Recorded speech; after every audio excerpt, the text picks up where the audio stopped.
there were men that were very smart, but they were poor.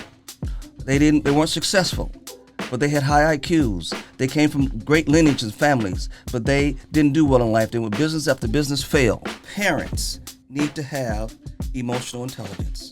Oh, yeah, they have to. We can end the podcast right there. The end. I mean, honestly. Parents, you need to have emotional intelligence. Alrighty, welcome to the Father Factor. I'm your host, Byron Ricks, and today my co-host is Josh Rombrot and Brandon Ricks, my son. Gentlemen, welcome. How are you doing this morning? I have a question. Isn't today the co-host the exact same?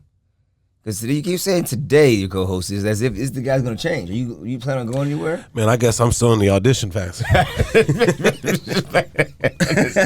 I'm just saying. I mean, you say it like you're going to have different co-hosts each time here. You said the way Josh's words come out sometimes. Is he up on the? I don't know. Maybe you're like Shannon Sharp. You're on the chopping block. Oh hey. Ooh. Stephen A. needs a new Max Kellerman. He gone. Shannon Sharp gone. Hey, man. Mad Dog Russo can go too. I guess. I mean, Hey. Maybe I'm like Jay Will. I'm the rotating one. I'm like, I just come every now and then.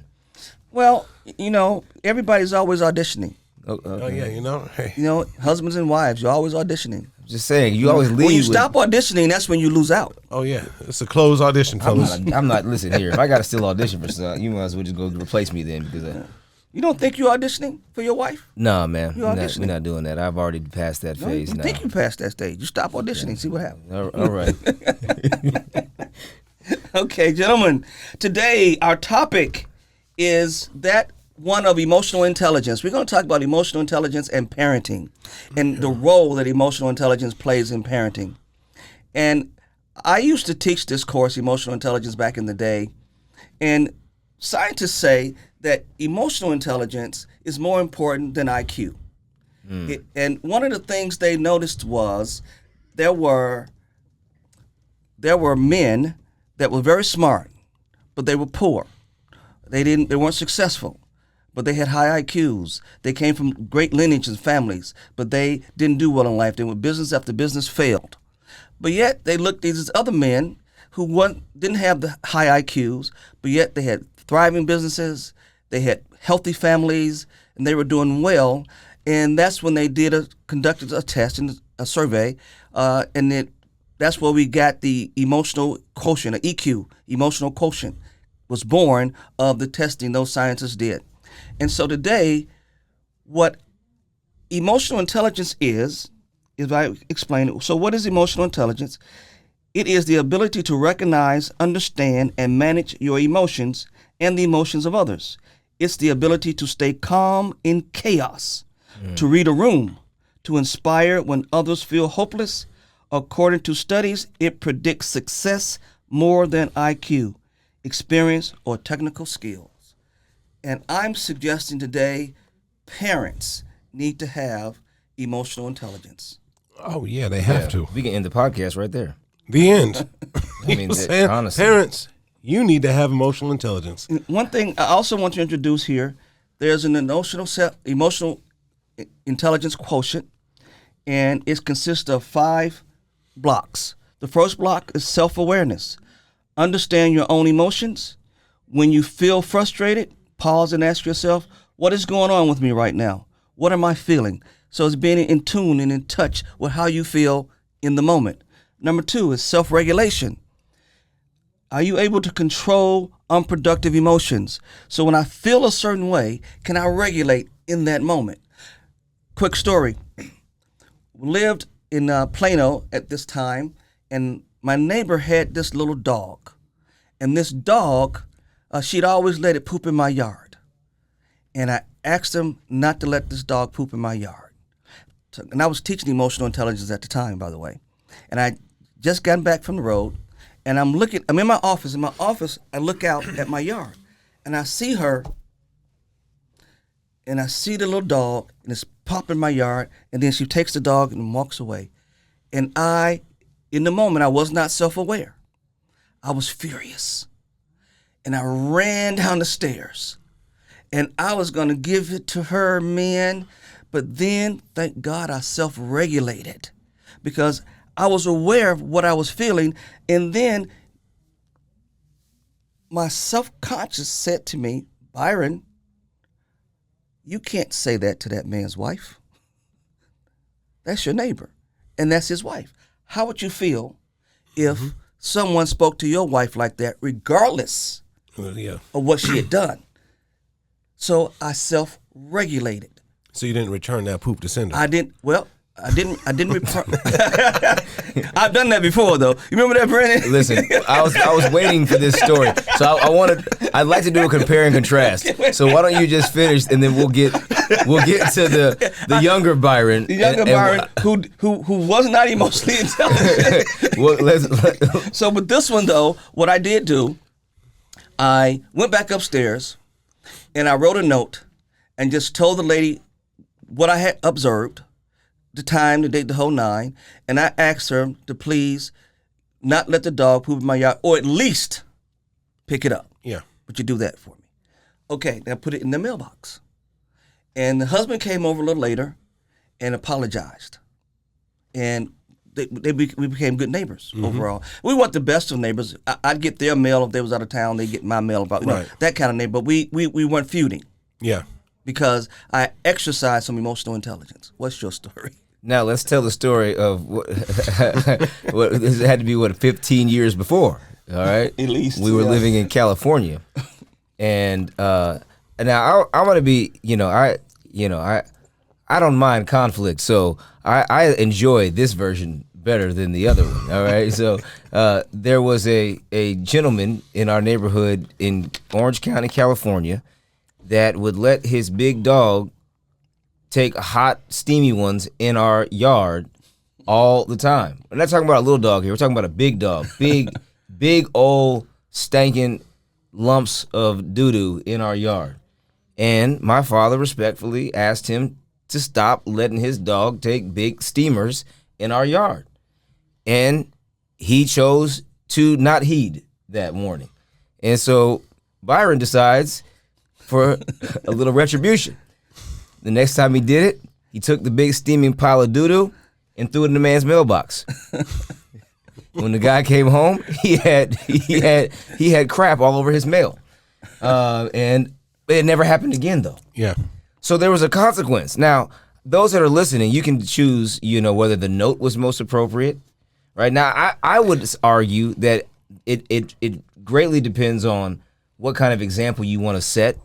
And who you're dealing with, and too. who you're dealing with. Well, see, he's going to tell you the rest of the story. Okay. See, the rest of the story was the guy was a hunter. It has a hobby. And one of that dog, I think it was whatever it was, retriever or whatever it was. So he was coming down the street. We lived in a townhouse, and he had a rifle. No, it wasn't a townhouse, was it? Yeah. That wasn't. Well, I thought that was. That was in Irvine. That was in Irvine, yeah. But I was there then. It wasn't a townhouse. That was in Claremont. Okay, how many times I've done that then? You did it more than once? you got a habitual offender. Hold on, man. Wait a minute here, man. You got more. I mean, because in the townhouse, I wasn't there yet. I was a baby, so I wasn't there. I wouldn't have known. That's right. You wouldn't have known that. Yeah, you were there, but you were a baby. Yeah, exactly. Yeah, now that happened there too. So let's forget that story. Okay, man, you just compiling these stories, and man. I did it once in Carmel, Indiana too. I forgot about that one. Man, listen, man. I just, you know what? I just do them service. Yeah. Return to sender. It's your dog's poop. I just take it back to you. Yeah. If you don't want to pick it up.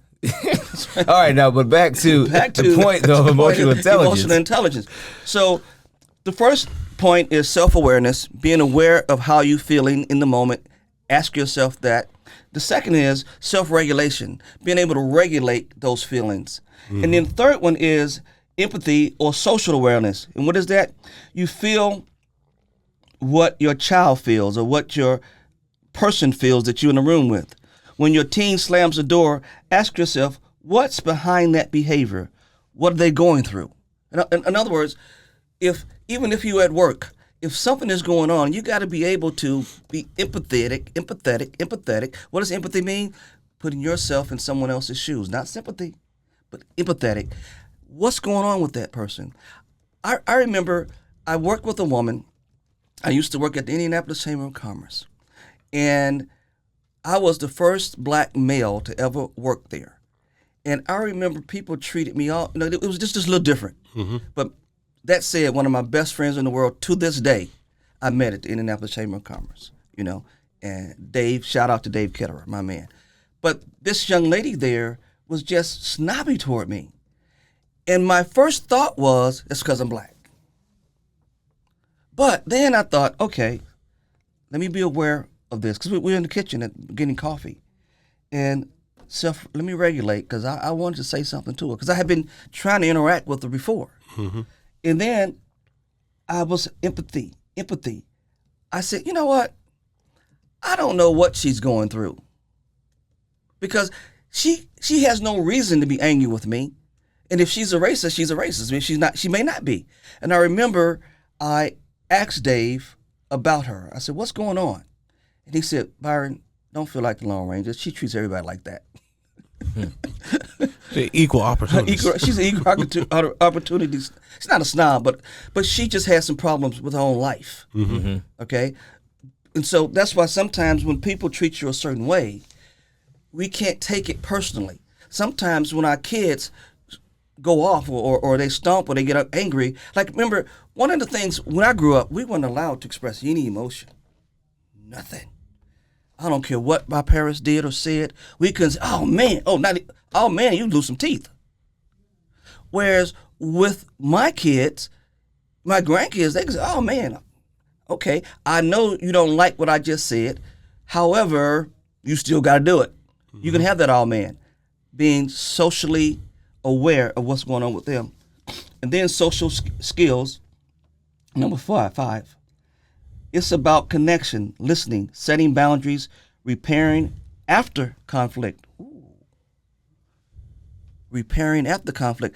I have seen conflict destroy whole friendships. I'm amazed sometimes I watch a court show and friends will be suing each other over $150, $500. They've been friends 25 years. And the judge will say, well, hopefully you guys can resolve this. No, we're not going to resolve it. 25 years is worth $150. You waste a lot of your time with this person. Yeah. Well, a lot of times it's not about the money, though. I think that's part of the problem. We have a society that is, unfortunately, largely conflict avoidant and very passive aggressive.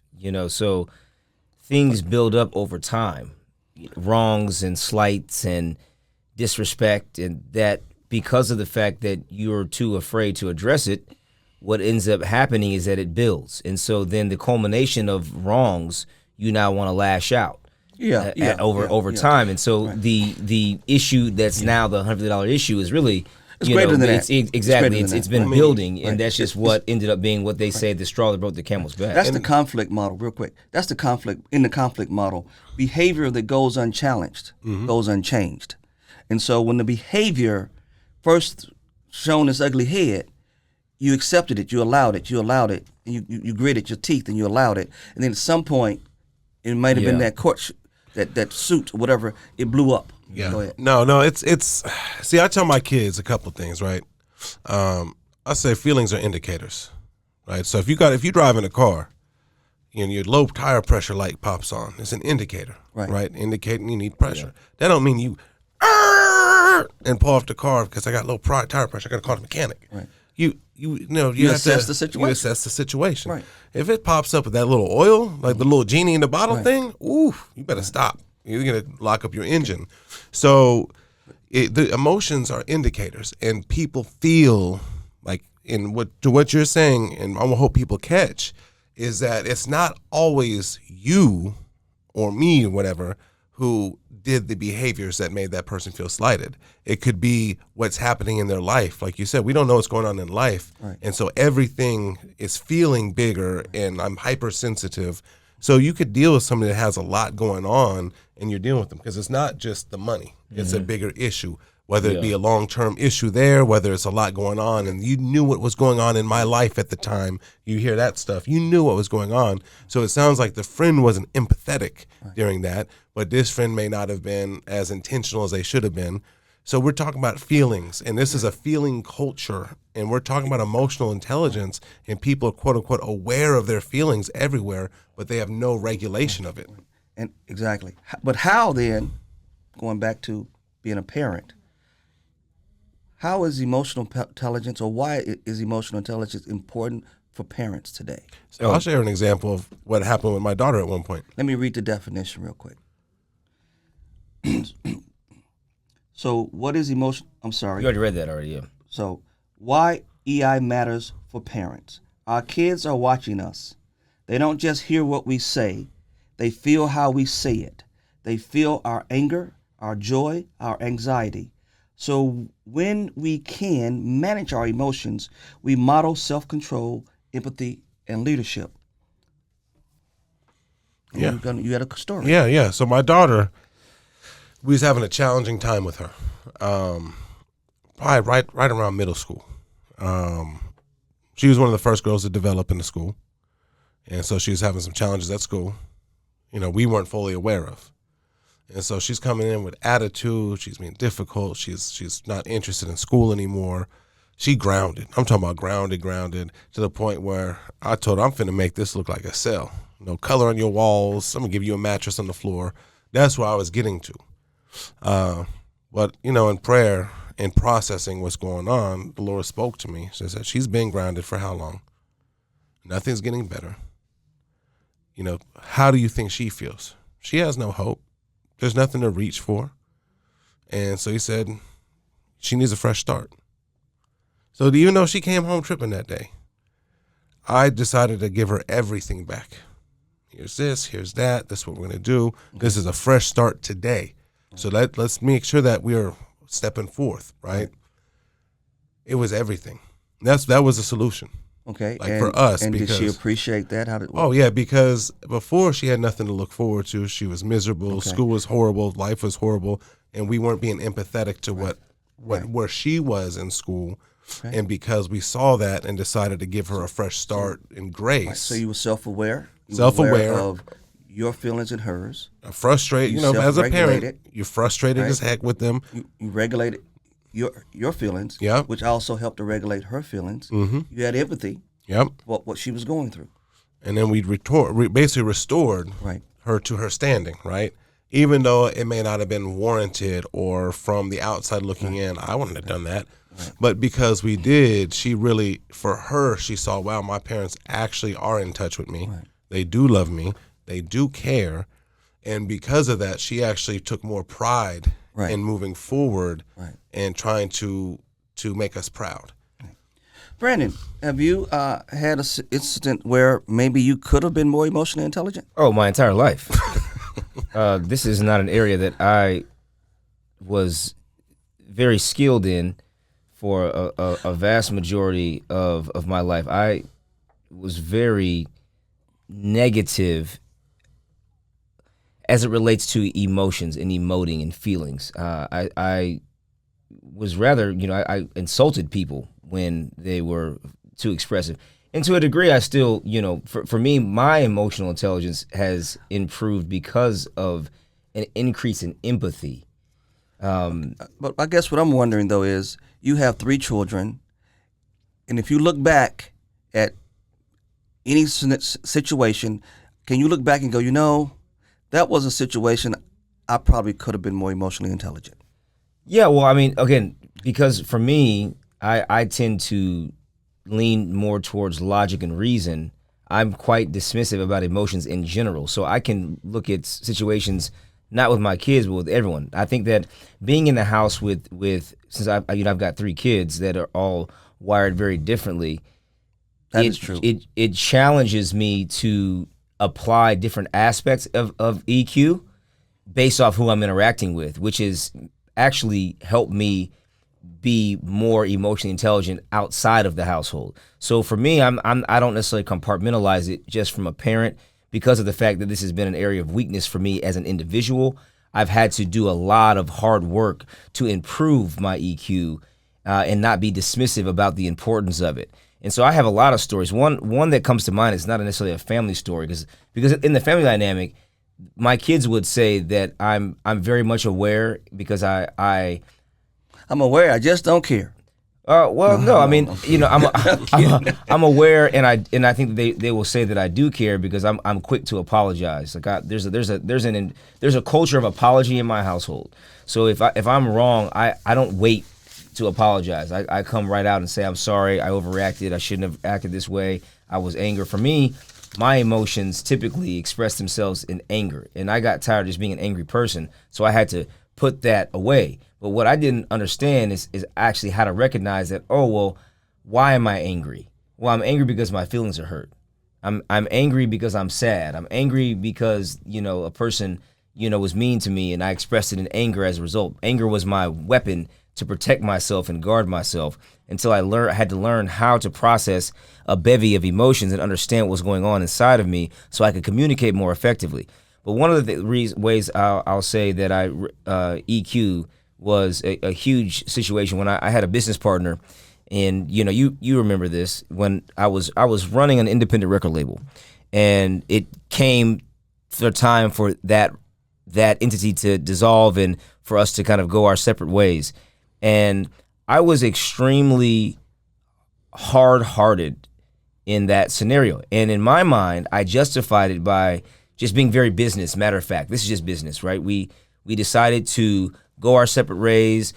I gave him control over all of the assets, and I went and did my own thing. And in my mind, hey, this is clean here. This is a clean split, right? It's not personal, no harm, no foul. You get this, I leave with what I leave. We're good, right? Well, what I realized is that from later is that he was really hurt by that. It's like I was too quick to dismiss him or let it go. To let go. I didn't fight. Right. I didn't empathize with his time and investment and the money that he spent. It was just, hey, we're done, right? The season's over. Hey, we tried something, Didn't work. Some work didn't work. Yeah. Hey man. No harm, no foul. No harm, no foul, and we move forward, right? Like I was very lacking in empathy and in what we call fellow feeling. And we've since had a lot of good conversations. We've had coffee, we've had lunch throughout the years, but that relationship is nowhere near what it was. Right? There was something that was broken out of it, and I'm remorseful for that because I valued this person's friendship and relationship. And if I had have been more emotionally intelligent, not only could I have saved the relationship at the state that it was, we probably could have done business together in the future. Right. But because I was so matter of fact, hey, no reason to be in your feelings. Let's just move on. Right. I unfortunately broke a bond there. So I've had those kinds of things that I've seen happen to me in my life as a result of not being aware or being more emotionally intelligent. And now, at my age now, I think that I've increased exponentially in that regard. Am I exactly where I want to be? No, but my idea is can I be better than I was the year before, right? And if I look at my life on a scale, if I look at the version of myself at 20, 30, 40, I am increasingly getting more emotionally intelligent and understanding how to regulate my own self, how to recognize when I have caused somebody else to, as Josh would say, have big feelings, and what is the cause of that, and how can I, as you said, get to a resolution. Conflict is okay. We talked about this on one of the last episodes, is that as long as there is a desire for restoration, reconciliation, or resolution, right? You can have the rub, but emotional intelligence allows you to properly navigate the situation and be astute and be aware of what someone's feeling, what the indicators are telling you, and how to make sure that you can keep the relationship moving forward in a positive way. Right. Makes you aware, helps you to regulate, helps you to have self-motivation. Did I say self? Did I miss that one? I don't think so. I think you mentioned them all. Yeah, self-motivation is parenting is hard, but emotionally intelligent dads dig deep, keep going, stay optimistic, and show resilience. I don't remember reading that one. I don't think so. Yeah, I missed that one. One thing I want to say about emotional intelligence, right, is there's a dual impact when it comes to trauma. Because some people are very emotionally intelligent due to their trauma. I'm one of those. I had to be refined, though. But there's also people that have stunted emotional intelligence growth due to trauma, right? So it really depends on... Explain. where you're at. Explain. So, for example, parent not being there. Okay. You know, it could be this child may learn how to self-soothe. They may learn how to become emotionally aware. Right. They may have a parent that's unhinged, so they have to be able to read the tells. And so in some cases, it's a benefit because they learn, they grow, Right. but it also creates codependency. It creates a savior complex. So there's lots of facets to emotional intelligence, I think, that people don't understand. Are you saying emotional intelligence creates codependency? No. I'm saying that the trauma, some people do traumatic things, right? Develop emotional intelligence, right? So they can see, they can feel, they can regulate, Okay. but it also can create a super sympathy, right? So there's two sides of this, but it all depends on what we do with it. How do we self-regulate? Create a super sympathy. So think about savior complex, Okay. right? So you know, I know, let me say that. I know a female whose dad wasn't there. Dad was struggling with drugs and other things. So when they see somebody struggling, they want to step in and help and take that relationship on and try to help them become what they want, right? Because they can regulate, they can see certain things, but they're not realizing the impact it's having on them. You're not choosing an emotionally healthy person. So a lot of times emotionally intelligent people try to regulate other people's emotions, make excuses. We become too empathetic at times and don't know how to set appropriate boundaries. Sometimes the pendulum can go too far, right? So you can have the ones where you're not aware of it, and then you can have you're aware of it, but you're not aware of the fact that you may be in tune with other people's emotions, Right. not just your own, and you're more focused on regulating theirs. So I've seen that, and personally, personally, I've seen that. It reminds me of once I was giving a talk, and in the audience there was a lady in the audience, and I was talking about comparing and contrasting my kids. You know, I used to love to compare and contrast my kids because they are so different, and I was talking about my daughter and I in our relationship. At one point, it was tumultuous. Right now, my daughter and I get along like two peas in a pod. Mm-hmm. And so I had told the story of that and why and how I talked to her, how she talked to me, and you know, me being a father. I was just being a father. But this lady in the audience said, "You are such a mean man." I said, "Excuse me?" She said, "To have not gotten along with your daughter like that." I said, "Lady, that was 20 years ago. My daughter and I get along fine now. Come to the day. I gave you a story as an example to show you my growth, Yeah. and to show you her growth. And she's now so empathetic. She's gone back 20 years, and she's empathizing with my daughter. That's what kind of thing you're talking about. Right. Because, and so I'm going to read this. So basically when trauma teaches emotional intelligence, because trauma can stunt or teach, right? It can lead to heightened empathy. Trauma survivors often learn to read people quickly, tone, body language, micro-expressions because they've had to for safety. This hypersensitivity over time can evolve into deep empathy and the ability to understand others' emotions intuitively.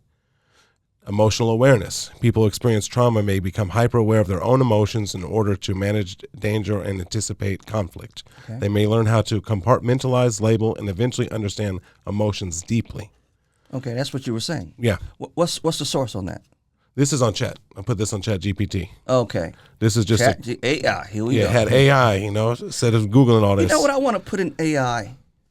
I want to know, when Brandon talks about his lack of emotional intelligence, he's learning to be more emotionally intelligent, but he's always been like that. I wonder why. Always been like what?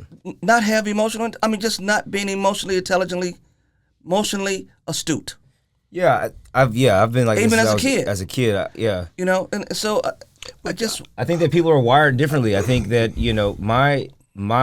I'm wired towards more black and white concepts. I'm wired towards truth, and the problem for someone like me but not at 5 you weren't wired toward truth. Yeah, absolutely. I think that yes, indeed. Okay. I can. We'll agree to this. Well, I can remember. Well, when I'm saying, wired towards, right? It's that my orientation is always going to lean towards what is fact and what is real, and the issue that I have with emotions that I have had in the past, Right. and that I have with but people. because they are real. Emotions are real. Well, you can feel something. That doesn't mean that that it's based in reality. And that's a part of the problem, is that a lot of people make decisions based off how they feel about something. Yeah. And I don't believe that, like I think that Josh said it, that feelings are an indicator. They're not data from which you should be making decisions from. And what I have encountered, that the vast majority of people that I've interacted with throughout my life believe that it's justified to do something because they felt a certain way. And I've never understood that mindset or that thinking. Right? I've never done something because I was angry and then made excuses for my behavior. I knew what I did was wrong, especially once I stopped being angry, when my logical mind said that was stupid, right? But what I have encountered is that when most people do something based on how they feel, what they say is, well, that's how I felt. What that is communicating is that my behavior, my actions were justified by my because of how I feel. Right. And I have never agreed with that. I still don't. But what I am learning, though, is that feelings should not be dismissed. Right. They should be taken seriously.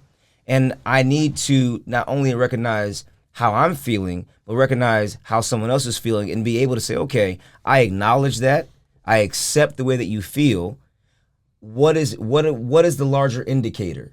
Okay, you feel like you've been wronged. Well, why do you feel that way? So then now I'm able at a place in my life to where I can talk through things and not just say, I don't really give a damn about how you feel. Your feelings aren't important. I care about the facts, which is how I was beforehand. But I think to summarize all of that, it's responding versus reacting, right? Response is usually controlled reaction, I guess, right? Versus reacting, you tend to... It's a controlled activity. A controlled activity, right. Controlled activity, whereas a reaction is an uncontrolled activity, Typically.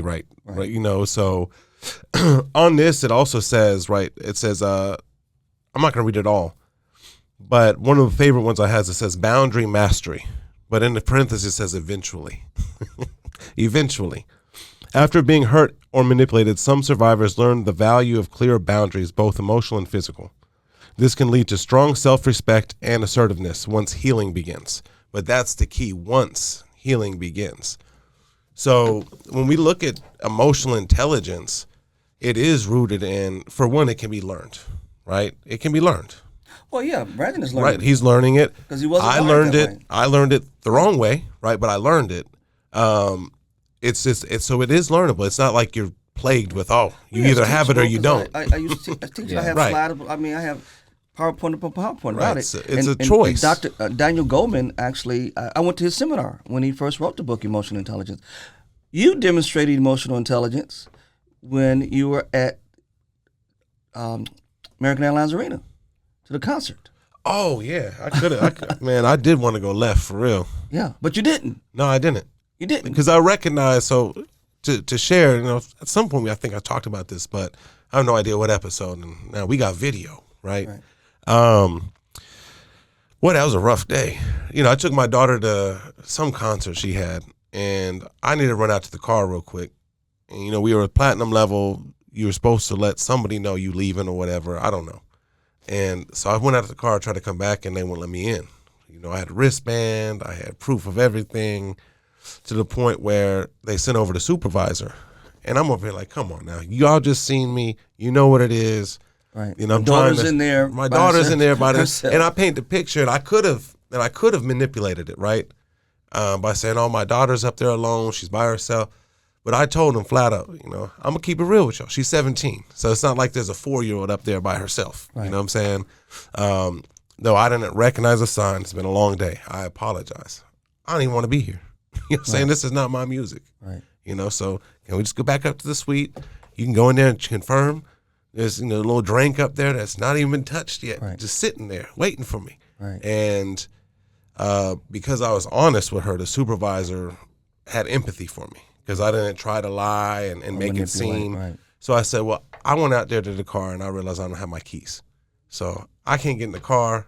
You're not letting me back into the concert. So can somebody at least go up there and get my keys? And I, you know, showed her everything. And she looked at me like, And I'm like, go. They went up there. They see that level was empty. Because what they're worried about is people switching off wristbands or whatever. That level's empty. My drink's sitting there. She's there by herself. She gives them the keys. And so when she came down with the keys, she tried again. Like, you know what? Let me see if I can get you in. Don't worry. But her employee, who I would say lacked emotional intelligence, stood on the fact of what it is. And she had an attitude. And that's why I was getting frustrated with her, because of her just that nasty, turned up attitude for no reason. And then because of the honesty, handling them right, recognizing, okay, rules are rules. Right. This is here's a circumstance. If you can, you can. If you can't, you can't. But I'm at least trying to talk to you on a human level, rather than my daughter's up there and I should be up there. You didn't get in, but you did get your keys. I did get my keys. Right, but if you had not exercised some emotional intelligence, I'd have left in cuffs. You would. I know where it goes. Well, emotional intelligence also leads to discernment, a greater degree of discernment. And so, again, when I say that, for me, I'm rooted in logic and reason. A part of my reasoning for being humble and choosing to be more emotionally intelligent, because I honor the principle of discernment in such a high regard, that I came to the realization is that in order for me to be a more discerning person, I'm going to have to be more emotionally intelligent. Right. There was I remember I was in my studies and I was reading a scripture, and it was talking about Paul was saying, rejoice with those who rejoice and mourn with those who mourn, right? And I literally sat there and I said, why would I want to do that? I don't want. Well, I don't want to mourn with anybody. Yeah, and so and so then I said, okay, I'm going to do a word study, and so I went and was looking at some of the etymology of the words that are being used in the Greek, and I came across this word definition, fellow feeling, and I read the definition of fellow feeling, and it was to feel the same feelings that someone else feels in that time. And I literally sat there and said, this is terrible. Nothing about this sounds appealing to me. And at that point in time, this is where for me personally, being a disciple this is where it rubs. I have a choice now, right? I can choose my will, or I can submit it. And so I said, okay, I said, Holy Spirit, I can't do this. I don't have the ability within me to do this. You're going to have to teach me. Right. And he's been teaching me, throughout the last, this was about 5-7 years ago. So the last 5 to 7 years have been a lot of emotional times for me. And I have found myself being a lot more empathetic.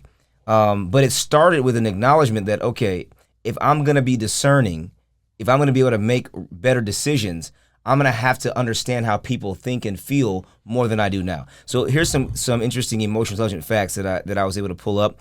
And this came from a study of a preponderance of data that's been pulled about EQ.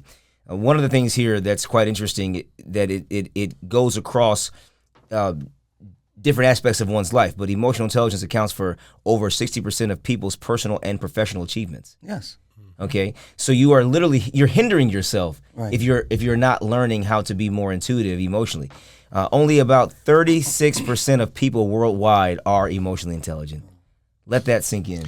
No, that one right there. That is a sobering statistic. Only 36% of the world's population is considered to be emotionally intelligent. That means the majority of the world's people are living life completely just lacking any kind of astuteness in this regard. And I've struggled with that piece, becoming a more emotional intelligent. Being emotionally intelligent, I've had to become more emotionally intelligent, right? Because I deal with people that are not emotionally intelligent. And like you, that matter of fact, right? You're like black and white. Like dealing with somebody that just lacks emotional awareness and situational awareness and all that drives me nuts. I struggle with it. And so I've not had enough grace and empathy for those that lack, which you're telling me is most of the population is lacking this. And I'm like, what's wrong with this person? Well, they're lacking. You know what? I grew up, in Chicago, West Side mostly, South Side some. And I will argue that growing up in that environment helped to make me more emotionally intelligent. Mm-hmm. Because, I didn't have sisters and brothers to fight for me. I wasn't in a gang. kind of deal.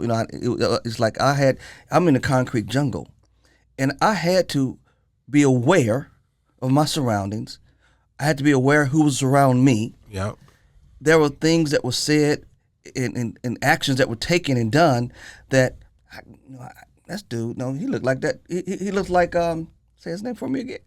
Who? Our guy in the corner? Yeah. Arize in the house. Arize over there buff. I mean, You know what I'm saying? chest, big arms, I can't beat Arize. He say something to me. I got to figure out how to get out of this. Yeah. But I mean, I think you said something there. What? When you say concrete jungle, right? Yeah, Arize, you have to shoot Arize. You can't. That's what I'm saying. I got to figure something out. See, and I mean, that's the thing is, I had to learn. Arize, I'm just playing now. You know that, right? So You safe, Arize. You safe. When you say the jungle, what's in the jungle? There's a lot of different life forms within the jungle. Yeah. Right? They're not all predators. No. The jungle's not just filled with nothing but No, predators. you got predators and prey. But we tend to think that way, right? And the prey know how to move, when to move, where Right. to move. And I was prey. Right. And I had to learn how to live. I was a combo. Yeah. I'd be depending on where and what was going on. I could have been. I was a predator think, at times. I was Depends prey situation. at the times. But that's the thing is a lot of times people don't realize that if we're talking about a jungle or an ecosystem, or the church, the church talks about all the different parts of the body, right?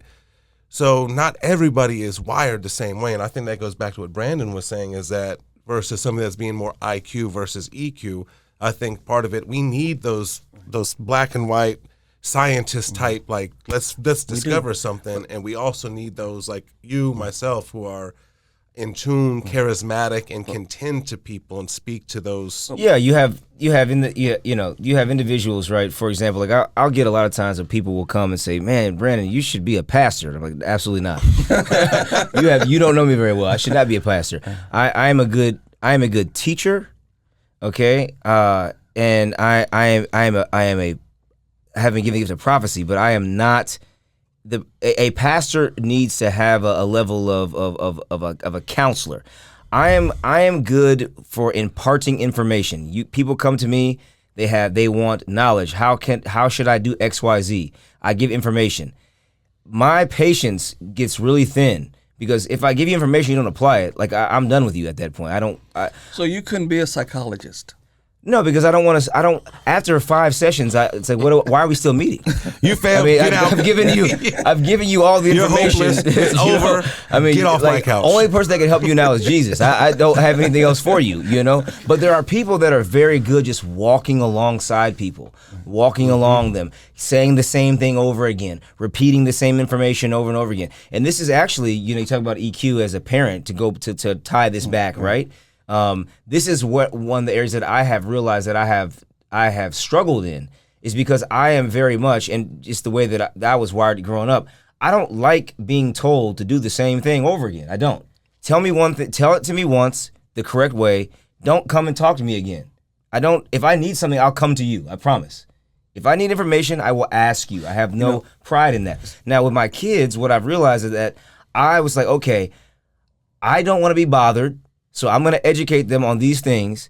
And what I realized is that, wait a minute, they're not wired like me. So they're needing me to say the same thing over and over again. Right. And I'm getting frustrated because I have the expectation that they are going to be like me. Because when my parents told me to do something, I didn't want to be told again what to do. See, it bothered me to be told again because then it makes me feel like you think that I'm incompetent. But you just said something that we've all missed this whole episode. What's that? Expectation. One of the first things that you showed me was A.R. Bernard, right? Yeah, unrealistic expectations. He said, I used to hate liars. Why? But what does a liar do? Lie. They lie. So why am I Expecting upset? a liar to tell the truth. Right. Why do I expect this? So when it comes to emotional intelligence, things like that, most of our reactions, our frustrations, our angers are due to unmet expectations. Yeah. Right, so there's a level of self-awareness and the ability to set realistic expectations. And I know that, there's a certain species out there that romanticizes events and things in their minds, right? And they think it should flow a certain way. And when it doesn't, they get upset. and I'll say my grandma was one of them. My grandmother was once like this real proper, nice on my white side. She always wanted this real nice, like We have to clarify. proper like dinner. His white side or his black side. Yeah. She wanted this proper, nice dinner where everybody's nice and do. Right. And I'm like, look at your family.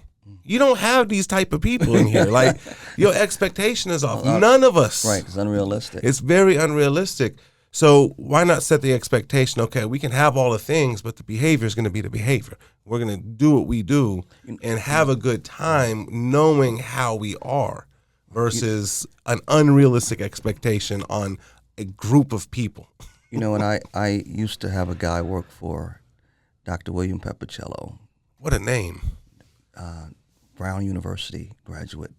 Probably one of the most intelligent people I've ever. I mean, that's what I'm saying. That interacted with. sounds like a smart person. Yeah, you know, he's very Like, smart, very smart guy. And when Brandon said what he said about only wanting to be told something once, one of the things that helped me move up under him, under his tutelage, was I was a director, and there was four of us directors, and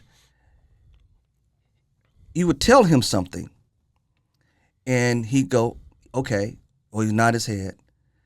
And then when Bill, I used to call him Bill, one of the directors, would say something to him again, he'd look at him and say, I heard you the first time. Yeah, exactly. Yes. You know, exactly. and I observed that. Yeah. I observed that. Yeah. And so I learned that when I would go to him and I say, Bill, and I say what I'm going to say, and he'd nod or he whatever, and I turn and walk away. Mm-hmm. You know, because I knew that if he had a question, he'd ask me. He'd ask you. Right? Yeah. And he loved that about me. He loved that about me. So there's some truth in what he's saying. Yeah. But that was my ability to what? To be emotionally intelligent and not make the person be like you. Right. And yes, you and know. I think you just said it. Yeah. Most of us think that people think the way we think. And I have realized, man, nobody thinks the way I think. Not only that, we're looking, see, when I tell you something, I'm expecting a yes. I'm expecting whatever response I'm expecting from you, I'm not getting. Mm-hmm. And because I'm not getting that response, I'm going to tell you again. Yeah. That's one part of it. The other part of it is that people are taught to give you information 2 or 3 times so that it sinks in. Mm-hmm. Now, that's true for some, but it's not true for all. Right. So we got to be able to discern who that's true for. Right? Mm-hmm. And sometimes I am wired the way that I need to tell you again myself. Mm-hmm. I need to make sure you got it. I got to make sure I told it to you correctly. And then if I'm telling that to Brandon is getting irritated with me. You got any new information for me?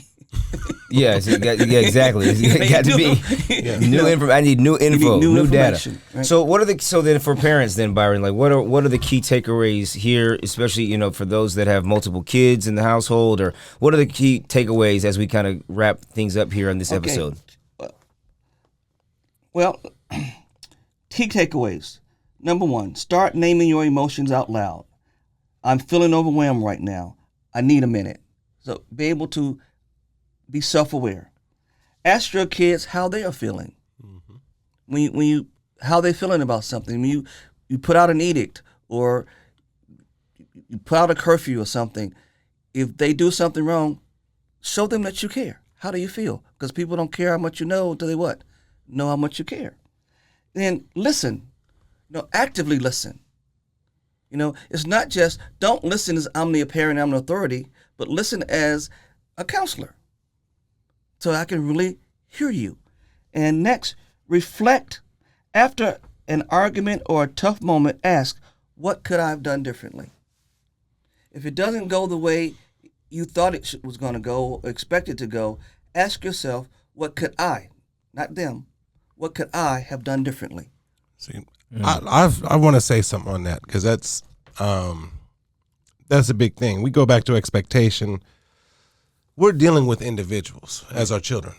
And we say, oh, they belong to me, but they really don't belong to us. They are their own individuals. Right. Like they're not our property, right?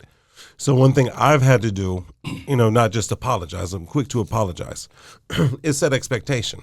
And that's part of the thing with dealing with kids. If you tell your kids, maybe age appropriate. Right. Right. Setting that I'm not feeling well today. I'm frustrated. Whatever the case is, because such and such. So, Right. If I'm quiet, it's nothing you did. Right. There's certain things we can talk to the kids because if we're modeling our self-awareness and we're modeling self-regulation, they're going to want to pick up on it. But if we're expecting them just to learn this on their own, it's either they're going to learn it through trauma, You got to model it.